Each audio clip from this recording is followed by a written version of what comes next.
Ben Branham here with Modern Self-Protection with 5 Minute Friday. Today, we're going to talk about escaping. That's a basics of self-defense, and this is a back to basics thing, but if you can't avoid the problem, which you should if you can, you should escape the problem. And that's always one of the greatest things that you can do is just escape. If you can get out of there, then you don't have to really fight. And if you have to fight, you always have that chance to lose. So if I escape, there's no chance that I can lose, right? Because I'm gone.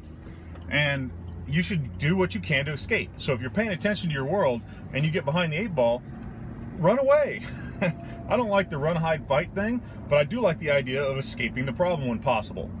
And I'll give you an actual thing that happened to me last week.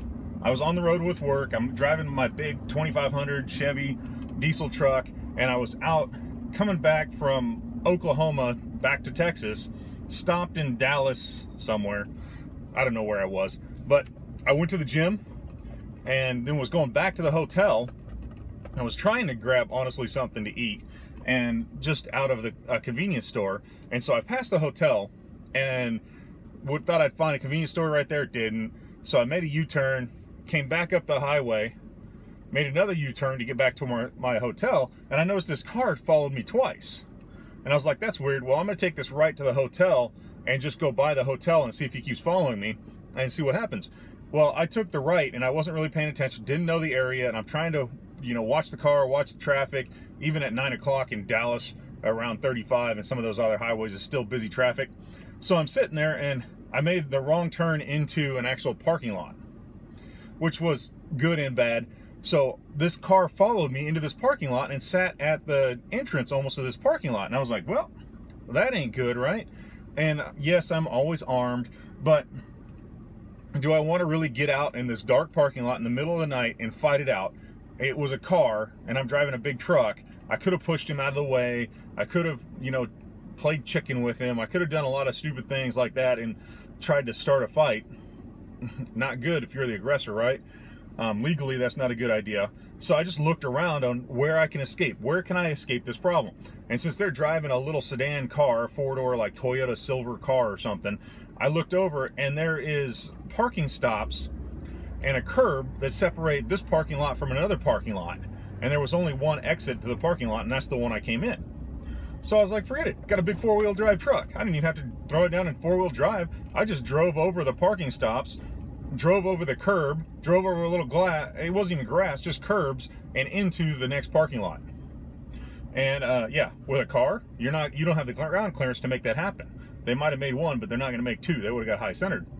So I just clunk, clunk, clunk over the 2 curbs, saw them sitting there still, went up. I turned away from my hotel, actually went out. The way those roads were set up, they were parallel to each other. So once I got across this second parking lot, I was to this back road, turned away from the hotel, went up the street a ways, turned down that street, turned my lights off, and sat there, just waiting to see if they came by or not. They didn't, so I drove back to the hotel and saw them sitting in the parking lot still, and then went around the back of the hotel to make sure that they couldn't see me turn in and where I turned in, and then I parked behind the hotel, so if they drove down the street, they still couldn't see me. No idea what they wanted. Maybe they wanted to ask directions. Maybe they did want to carjack me. Maybe they did want to rob me. I don't know, and honestly, I don't want to freaking know. That's too much work in the middle of the night when I'm on a road trip away from home in a city that I'm unfamiliar with. Do I really want any of those problems? Do you want any of those problems? Yes, I'll give you 90% that I could have won the gunfight if they wanted to have one. I'll give you 99% that I could have won the driving skills if they wanted to have one. I mean, I kind of did, but, bigger truck, I got no problem wrecking the truck and using it as a weapon. But all of that sucks. It would have ruined my whole day. I would have set up, I probably would, if you hurt somebody in self-defense, you're probably going to end up in jail for a couple days until they sort it all out.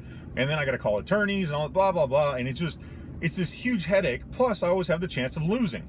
What if those guys were armed for bear and they were like terrorists set up and there's 4 of them in the car and they actually were heavy hitters that were trained well, and I want to get out and fight it out with them, and I couldn't see how many people were in the car, to be honest with you, so that's another good reason not to try this. But if they had 4 of them in the car with full auto weapons and I get out with my handgun hidden behind my back, who's going to win that one, right? And if they're a team and they know how to fight, so there's always the chance that you can lose. You don't know why, you don't know where, you don't know why you're being targeted, you don't know what it is. What if it's 5 gangbangers in the car that are gonna do a drive-by hit on somebody because that's their initiation? Bet you didn't think about that. That was really common in California for a long time when I lived over there, is that gangbangers, and one of them was freaking horrible.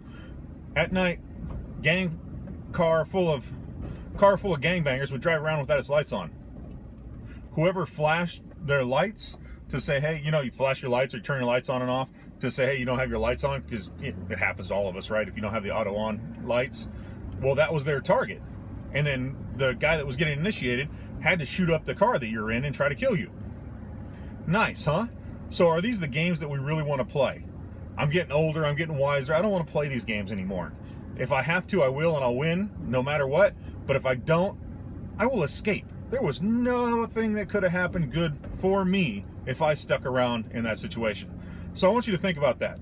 If you get stuck somewhere, escape is a great option, and an option that you should always go for if possible. If not, win. I'm a pretty easy guy when it comes to that. All right, thanks for watching. You can check out more at modernselfprotection.com and the Modern Self Protection YouTube channel. Have a great day and stay safe.